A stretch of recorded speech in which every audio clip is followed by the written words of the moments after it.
What's up, it's Mr. G, and this video is going to be for G's Q's.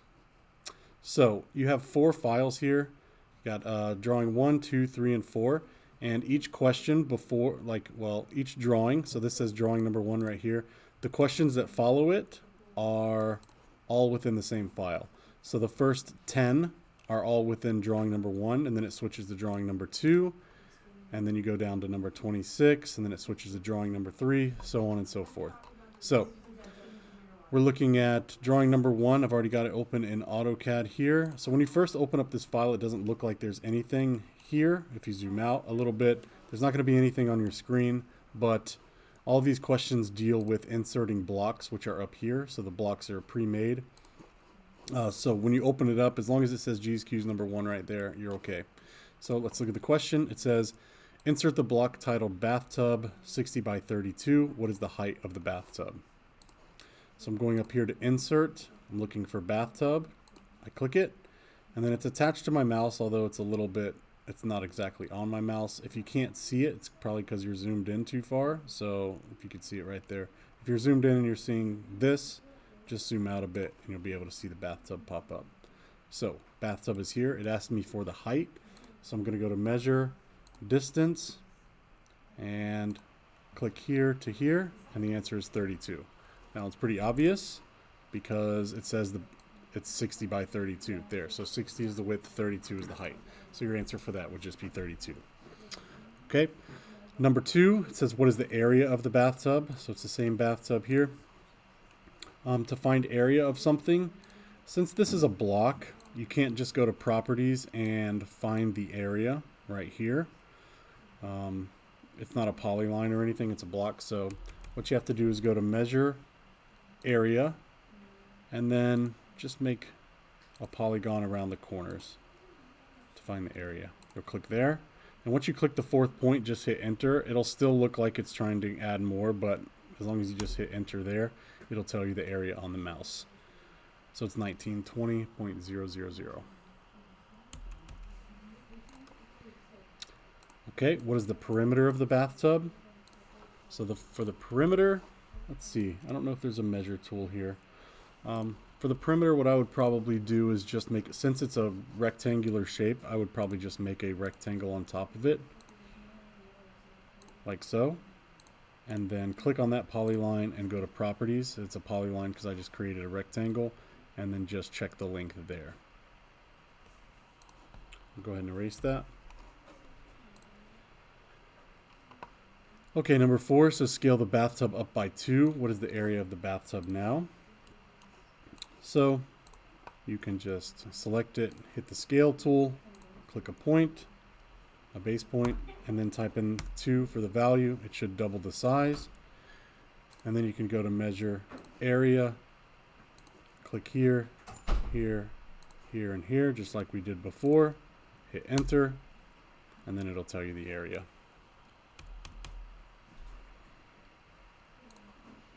Number 5, keeping the bathtub scaled as it is in question 4. What is the diagonal distance from the top left corner to the bottom right corner?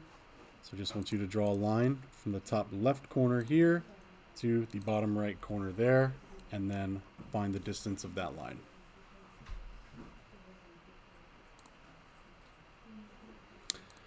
Number 6, insert the block that looks like a double sink. Explode the block by clicking on it and typing explode. What is the radius of the outer fillets? So I'm going to insert, this is the double sink right here, this first one on the list. Okay, I'm selecting it. It's a block. So when I go to properties, it's all a block reference. I'm going to type in the word explode while I have it selected. And now, when I select it all, it's going to tell me it's 35 different pieces. And back to the question again, it says, what is the radius of the outer fillets? You could just click on this. This is the outer fillet, these 4 things right here. So you're going to click on that and then check the radius under properties.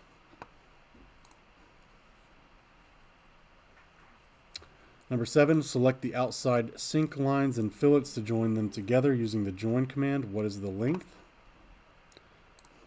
So it wants me to select all of these things that go around the outside, type in the join command. that joins them all into a polyline. And then the length is right here, 108.9401. Number 8, select one of the sink basins in the same fashion as question 7. Join them together, and what is the area? So this is considered a basin here. So I'm going to join that together and then click on it to find the area. It'll show in the properties over there. You could do either one. You could do the one on the left or the right. This thing doesn't matter. Technically, it could be deleted or whatever, but it just wants the area of just this.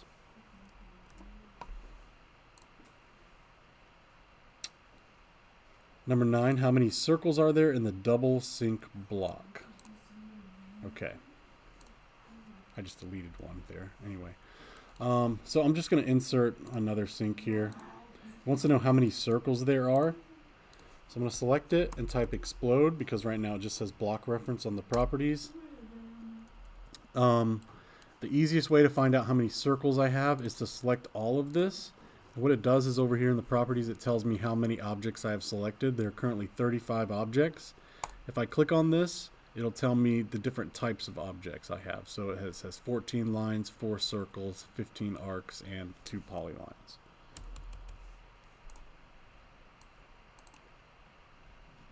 Number 10, how many pre-made blocks are included in the file you downloaded? So that's drawing 1. It wants to know how many blocks there are. There's a sink, or a double sink, a toilet, a bathtub, and a stove. So 1, 2, 3, 4, 5 would be the answer for number 10. And going on to drawing 2. What layer is the yellow rectangle on? Okay, so here's drawing number 2. Zoom out. There's something floating over there. Might need that later. I don't have any. Well, I do, but for this kind. Okay, so this question wanted to know what layer the yellow rectangle's on, so I click it, and up here, under the layer properties, it'll tell me what layer it's on right there. Number 12 says what layer is the red rectangle on? So I hit escape, click on the red rectangle, and it's on layer 1.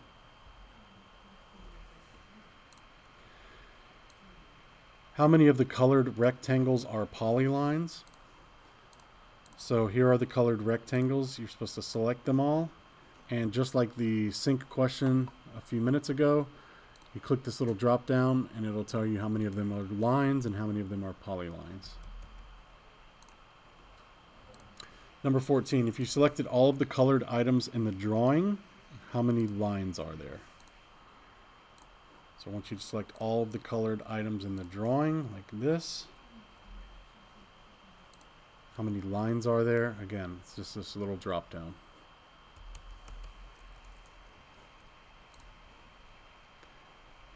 "15, select the colored rectangles and make a copy of them. Take that copy and create a block from them. Name the block colored boxes. What is the X, Y, and Z scale of that block?" Okay, so it wants me to take these, make a copy of them. So I'm just copying them over here. And it's basically, this question is just trying to make sure you can create a block. So these are just rectangles and or polylines and lines. Anyway, I'm going to select them. And up here to create a block, it creates a block from whatever you have selected. So I have all this stuff selected. Then I click create. Wanted me to name it colored boxes. I'm just going to hit OK. If this pops up, just click redefine. And then when you select it, it's asking what the X, Y, and Z value is here. It's just 1, 1, and 1. But just so you know, now when I go to insert, my colored boxes is right here.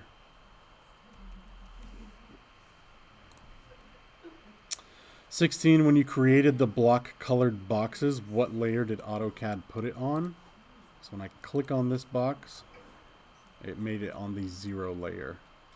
It's on the 0 layer because whenever even though these are on different layers, whenever you create a block, it'll put that block on whatever layer is current, like when you hit escape. So the answer for that is the 0 layer. What command can you use to convert the colored boxes block into separate individual polylines and lines? I'll let you do that one. What layer is the orange circle on? Just click on the orange circle, go up to the properties section and see what it's on. Same thing for the blue circle, same thing for the red circle.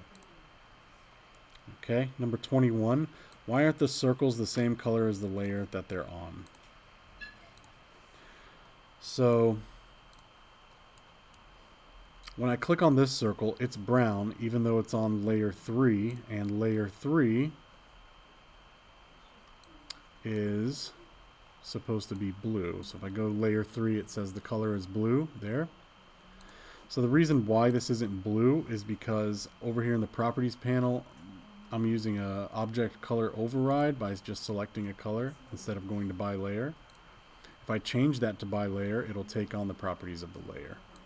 So really the answer to this question is because, let's see, why aren't the circles the same color as the layer that they're on? Because the color in properties is not set to by layer.